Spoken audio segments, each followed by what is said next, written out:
Austin. Good morning, everyone, and happy Friday. Thanks for joining us at 7:30 on this June 1st. We are all looking forward to the weekend. We just got to get ready for that heat. We might hit triple digits. Yeah, either today or tomorrow. It's a guarantee. And then on Sunday, nice little treat, maybe a weak front trying to pay us a visit. We'll have to wait and see how far south it gets, but if it gets close enough, it could generate some cooling showers for some, but not all. Clouds are starting to break apart. See how hazy it is? That's showing all the moisture in the air. It's very humid and warm. 77 degrees. Every inch of Texas rain-free. Along the coast, way up into the 70s.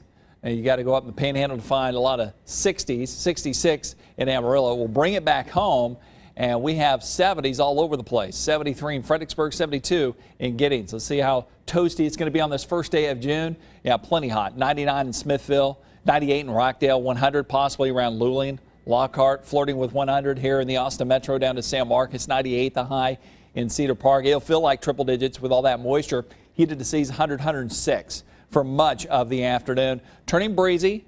That's only saving grace if you can stay in the shade. That will provide some minor heat relief. Even hotter times are ahead going into the weekend. We'll look at that hour-by-hour forecast coming up in just a few moments. Right now, any problems on the highways and byways on this Friday morning? Let's check in with Ryan Silva.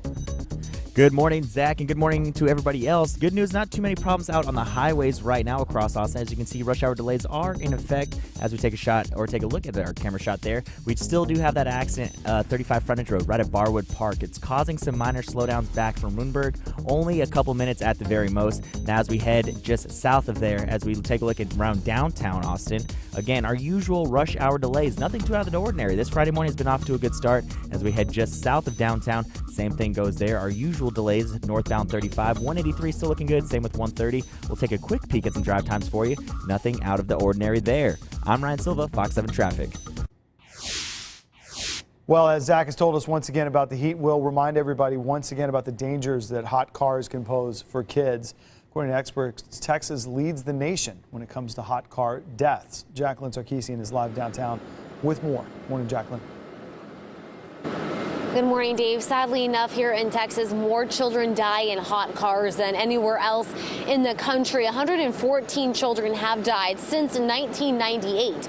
And like you did mention, and Zach has been mentioning all morning long, Austin is on track to hit triple-digit temperatures this weekend. Dell Children's Medical Center is reminding everyone how dangerous it is to leave a child in the car. You can see a thermometer was placed inside this white car around 11 o'clock in the morning. It was 88 degrees outside in East Austin, but within a matter of minutes, the temperature inside the car rose to 121 degrees. Officials say this can lead to heat stroke in children whose bodies react about 3 to 5 times faster than adults. Because of that, experts say never leave your kids alone in a car for any length of time. On average, 37 kids die after being left in hot cars every year. This happens as a result of a change in routine.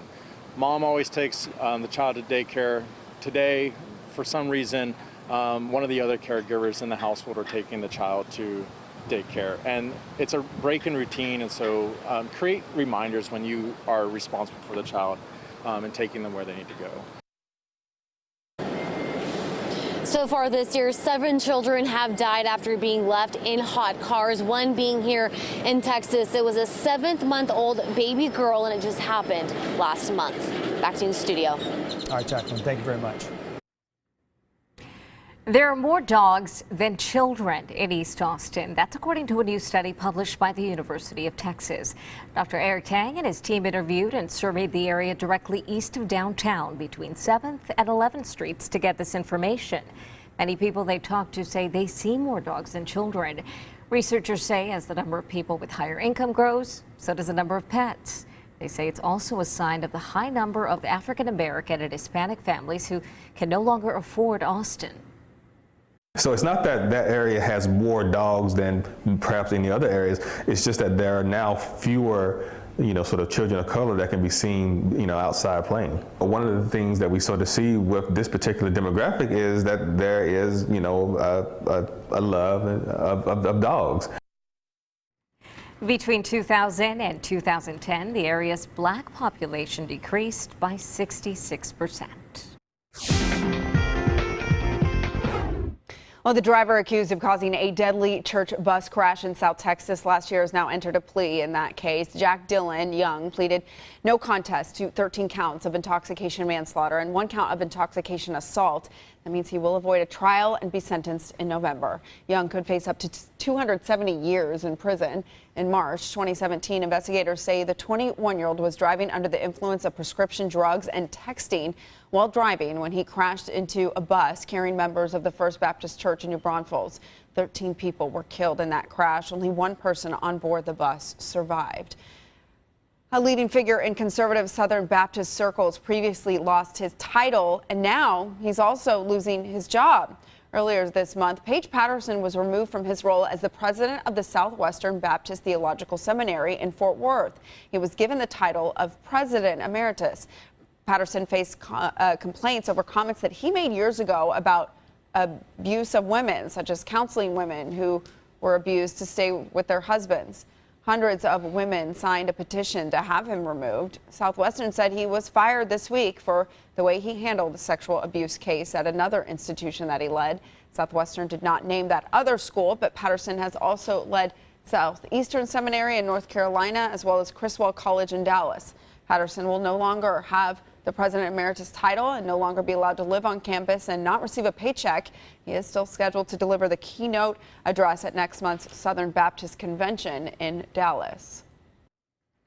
A lawsuit is filed against the Texas Department of State Health Services by a Hearn couple to allow them to sell pickled produce from their farm. Anyone can sell a pickled cucumber in Texas, but they can't sell any other pickled product without a manufacturing license. The McCannaheys have a small farm in Hearn where they retire to grow produce and become a part of the farm-to-table movement. To get a manufacturing license, though, the couple must install a commercial kitchen, get training courses, and pay fees. With this lawsuit, the McCannaheys hope that they can vindicate their rights and the rights of other Texans to earn an honest living, free from unreasonable governmental interference. The reason for the law and the regulations are to keep consumers safe, and of course that's always what we're interested in. We don't want anybody, to encounter an issue when they're going out and purchasing food. The McCannaheys are also seeking compensation for their court costs. Galveston seeing an unexpected boost in tourism. It's all because of an unexpected change to the water down there. Regulars are used to the often brown-colored Gulf of Mexico water that you see on the coastline. This week, though, the water started appearing more blue and clear, and people have been enjoying the views in person and on social media. All the good chatter is giving local businesses a bit of a boost. Some hotels say they're at capacity. We've been almost sold out almost every night. And a lot of people, they just want the view of the water.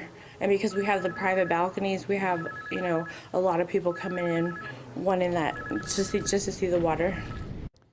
As for what's causing the water change, as Zach just asked, the Galveston city officials say they don't know for sure, but they believe it's due to the current changing directions. Road trip, yeah, perfect weekend to head to our Texas beaches to beat the heat.